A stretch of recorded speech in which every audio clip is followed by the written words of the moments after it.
Hello everyone, हम लोग discuss करने वाले हैं अल्टरनेटिंग करंट का मोस्ट इम्पोर्टेंट क्वेश्चन। और ये पार्ट 2 है। पार्ट 1 ऑलरेडी अपलोडेड है और ये काफ़ी इंपॉर्टेंट है जेई नीट एंड क्लास 12 के लिए। तो चलिए स्टार्ट करते हैं हम लोग आज का पहला क्वेश्चन। देखिए क्वेश्चन बोल रहा है पहला, an AC voltage is applied to a resistance R and inductance L in series. Resistance and inductance series में है। If R and the inductive reactances both are equal to 3 ohm. R भी दे दिया है और इंडक्टिव रिएक्टेंस भी दे दिया है, दोनों है 3 ohm. The phase difference in radian between the applied voltage and the current in the circuit is. तो क्वेश्चन में गिवन है हम लोग को R equal to X L, दोनों का वैल्यू है 3 ओम। और हम लोग को फाइव फाइंड करना है, फाइव का वैल्यू क्या होगा।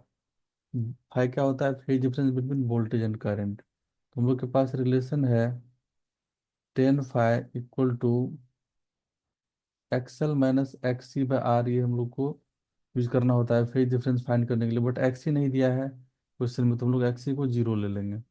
सो 10 फाइव, यहाँ इसका वैल्यू आ जाएगा, एक्सएल दे दिया है 3, X C zero divided by 3। So 10 five equal to 1।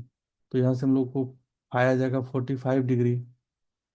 Five is 45 degree in radian कितना हो जाएगा हम लोग का, 45 डिग्री हो जाता है पाई/4 रेडियन। सो इसका करेक्ट ऑप्शन हो जाएगा option A, pi radian. Next question है, the instantaneous values of current and voltage in an AC circuit is given by. दे दिया instantaneous current I equal to 6 sine 100 pi T plus pi. और instantaneous voltage दे दिया है भी equal to 5 sine 100 pi T minus pi. Then option, चार option दिया है, फेज डिफरेंस क्या होगा करंट वोल्टेज का। तो देखिए हम लोग यहाँ पर से फेज डिफरेंस जब भी फाइंड करेंगे तो सबसे पहले हम लोग कैसे कर लेते हैं, करंट और वोल्टेज का फेज डिफरेंस। तो यहाँ पर हम लोग को सब्ट्रैक्ट करना होगा, इसको बोलते हैं phase, this is called phase. और ये भी, ये करंट का फेज है और इधर वोल्टेज का फेज है ये वाला। दोनों का डिफरेंस हम लोग चेक कर लेते हैं, 100 पाई टी प्लस पाई/4। ये करंट का फेज आया, माइनस वोल्टेज का फेज 100 पाई टी माइनस पाई/4। तो 100 पाई टी कैंसिल हो जाएगा और ये हम लोग का आ जाएगा पाई/4 प्लस पाई/4। मीन्स ये आ गया हम लोग को पाई/2। पाई/2 मीन्स 90 डिग्री। तो करंट और वोल्टेज के बीच फेज डिफरेंस आया 90 डिग्री का। और करंट का फेज और वोल्टेज का फेज का डिफरेंस पॉजिटिव आ रहा है, प्लस पाई/2 आ रहा है। तो यहाँ पर करंट लीड करेगा, अगर निगेटिव आता तो लैग करता।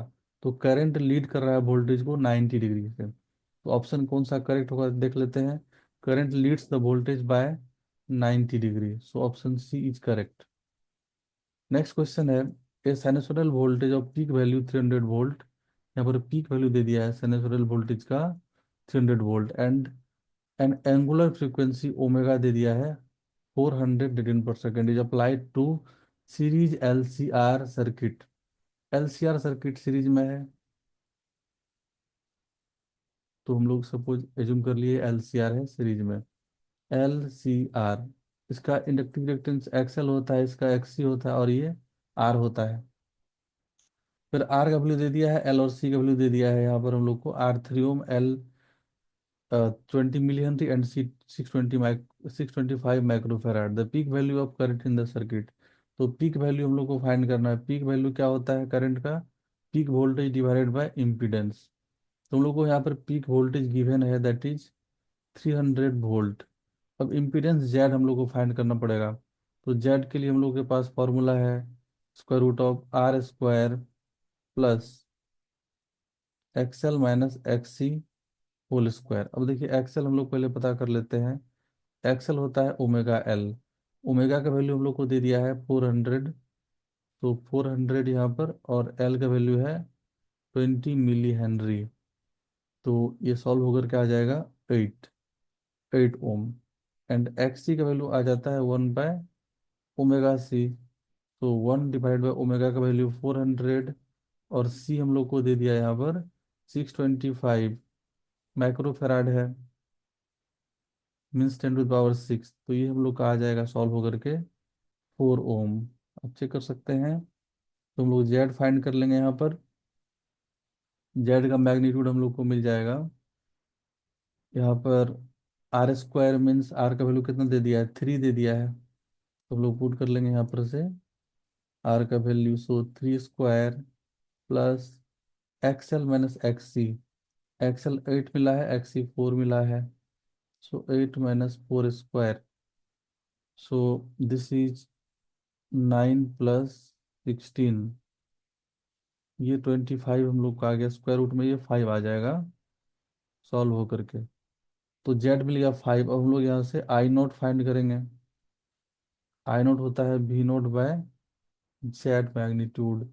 और ये दे दिया हम लोग को वी नोट 300, और जेड का मैग्नीट्यूड हम लोग को मिला है 5। तो ये आ जाएगा 60 ampere. So peak current will be 60 ampere. Option B is correct. Next question है, बोल रहा है complex current wave is given by I equal to 5 + 5 sin 100πt ampere. Its average value over one time period is given as. तो देखिए, one time period में जब भी average value पूछेगा तो साइन कॉस पार्ट का वैल्यू जीरो हो जाता है 1 साइकिल में। तो जो साइन और कॉस पार्ट जब भी रहेगा उसका वैल्यू, एवरेज वैल्यू 1 साइकिल में जीरो हो जाता है। तो ये दे देगा जीरो वैल्यू, और यहाँ पर सिर्फ 5 एम्पियर बचेगा। तो ओवरऑल जो हम लोग आंसर हो जाएगा average value over one complete cycle, that will be 5 amperes. So option B is correct. Next question है, which of the following curve correctly represent the variation of capacitive reactance XC with frequency f? तो हम लोग को पता है XC होता है 1/ωc। और हम लोग यहाँ से क्या बोल सकते हैं, ओमेगा को 2πfc लिख सकते हैं। तो XC हम लोग यहाँ से बोल सकते हैं क्या, प्रोपोर्शनल आ गया, इन्वर्सली प्रोपोर्शनल फ्रीक्वेंसी f का। तो इन्वर्सली प्रोपोर्शनल मतलब ग्राफ डिक्रीजिंग होगा। तो ऑप्शन सी करेक्ट हो जाएगा, बिकॉज ये इन्वर्सली प्रोपोर्शनल है। लीनियर नहीं होगा क्योंकि ये पाराबोलिक हाइपरबोलिक है। तो option C is correct. Y inversely proportional, X का जो इक्वेशन होता है उसमें कैसा ग्राफ होता है, एक्स एक्सिस में ऐसा ग्राफ होता है डिक्रीजिंग, वाई से एक्स की तरफ।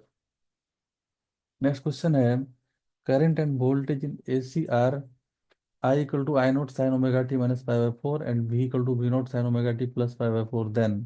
अब चार ऑप्शन दिया हुआ है, एक्स ई एक्सएल का क्या रिलेशन होगा। तो देखिए यहाँ पर से करंट और वोल्टेज का फेज हम लोग चेक कर लेते हैं। वोल्टेज का फेज पॉजिटिव में है, करंट का निगेटिव में है। तो वोल्टेज ओवरऑल लीड कर रहा है करंट को। तो हम लोग यहाँ से लिख सकते हैं वोल्टेज का फेज कितना है, omega T plus pi by 4। Minus कर ले रहे हैं हम लोग यहाँ पर करंट का फेज को, omega T minus pi by 4। तो ये आगे यहाँ से पाई बाय 2 आप चेक कर सकते हैं क्योंकि ओमेगा टी कैंसिल हो जाएगा। तो voltage leads the current by pi by 2। तो यहाँ पर ये सर्किट जो है, यहाँ पर पाई बाय 2 फेज अगर लीड करता है तो प्योरली कैपेसिटिव सर्किट होता है ये हम लोग का प्योरली कैपेसिटिव सर्किट है। हम लोग यहाँ पर लिखेंगे प्योरली कैपेसिटिव मीन्स यहाँ पर रेजिस्टेंस सर्किट का जीरो हो जाएगा। सर्किट प्योरली कैपेसिटिव रहेगा एंड रिएक्टेंस हो जाएगा, इसका रेजिस्टेंस हो जाएगा जीरो। और यहाँ पर कोई इंडक्टेंस नहीं होगा because phase difference between voltage and current आ गया पाई बाय 2। जब भी फेज डिफरेंस पाई बाय 2 होता है तो आइदर कैपेसिटिव होगा या तो इंडक्टिव होगा। लेकिन यहाँ पर वोल्टेज लीड कर रहा है करंट को, वोल्टेज यहाँ पर लीड कर रहा है करंट को। तो यहाँ पर इसका जो फेज हो जाएगा, सॉरी यहाँ पर प्योरली इंडक्टिव लिखना पड़ेगा बिकॉज वोल्टेज लीड कर रहा है करंट को। वो लिखेंगे यहाँ पर से purely inductive, purely inductive circuit है because voltage leads the current. और हम लोग बोल सकते हैं current lags the voltage by pi by 4। तो ये प्योरली इंडक्टिव सर्किट है। तो रेजिस्टेंस इसका जीरो हो जाएगा, ऑप्शन बी यहाँ पर करेक्ट हो जाएगा। एक्सएल ग्रेटर देन एक्ससी भी हम लोग बोल सकते हैं। यहाँ पर एक्ससी तो यहाँ पर है ही नहीं, जीरो है, और एक्सएल सिर्फ रहेगा। तो ये ए भी करेक्ट है। तो both A and B correct means option C is the best option. तो ऑप्शन सी को हम लोग सेलेक्ट करेंगे। ये हम लोग का अगर सिंगल करेक्ट होगा तो हम लोग यहाँ पर ऑप्शन सी को चूज करेंगे। Both A and B are correct. Purely inductive circuit because voltage leads the current और current lags the voltage by pi by 2। तो R0 and this is purely inductive circuit, तो XL greater than XC, XC यहाँ पर हो जाएगा zero, और only XL का value हम लोग को मिलेगा, तो ये ऑप्शन भी करेक्ट है। तो ये था इसका पार्ट 2, और आई होप सबको समझ में आया होगा। पार्ट 3 हम लोग जल्दी ही डिस्कस करेंगे, तो देखते हैं हम लोग इसको नेक्स्ट पार्ट 3 में।